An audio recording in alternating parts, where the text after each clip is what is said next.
Un païen est un homme malheureux, car il est une habitation des démons. Lorsque les démons le voient, ils disent, voici notre temple.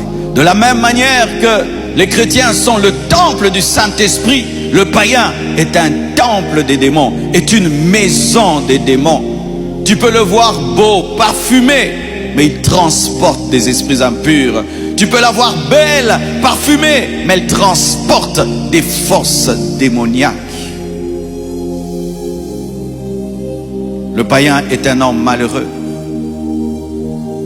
car lorsque les sorciers le regardent, ils le considèrent comme un poulet, ils le considèrent comme une chèvre, et ils peuvent le tuer à n'importe quel moment. Le païen n'a aucune autorité devant la sorcellerie. Il n'a aucune autorité devant les démons.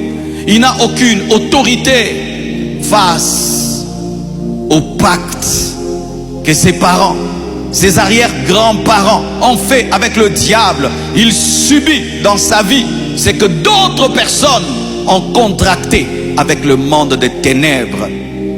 Il peut se promener et quelqu'un de sa famille va dans une loge, le sacrifie et il meurt. Le païen, être païen, c'est être en danger. Surtout en cette fin d'année, surtout en ce temps de la fin, où les gens recherchent l'occultisme, la magie, pour être riches, prospères. Et quand il va dans une loge, on lui dit, donne l'un de tes frères. Et il regarde, tu es le païen de ta famille. Et c'est toi qu'on va sacrifier. Le païen est malheureux, car aucun de ses péchés n'est pardonné. S'il existe sur la terre, ça fait 40 ans. Il a 40 ans de péchés non pardonnés. Le païen est malheureux, car il vit sous la colère de Dieu. Il vit sous la colère de Dieu. Il se promène avec une épée sur sa tête qui un jour le frappera au jugement dernier.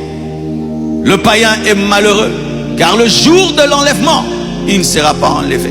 Le païen est malheureux, car il connaîtra la tribulation. Le païen est malheureux, parce qu'il finira en enfer. Il finira dans le feu, loin de Dieu. Lui qui a été créé par Dieu, à l'image de Dieu, à sa ressemblance, finira dans le feu éternel. Le païen est un homme malheureux. Si tu es en ce lieu, tu es païen. Tu n'as pas le droit de rire. Tu ris comment? Est-ce qu'une chèvre qu'on va bientôt tuer sourit? Même l'animal qui ressent sa mort future crie.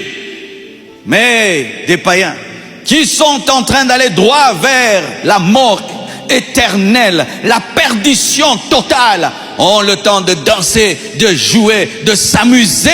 Tu t'amuses alors que bientôt c'est le feu éternel qui s'abattra sur toi.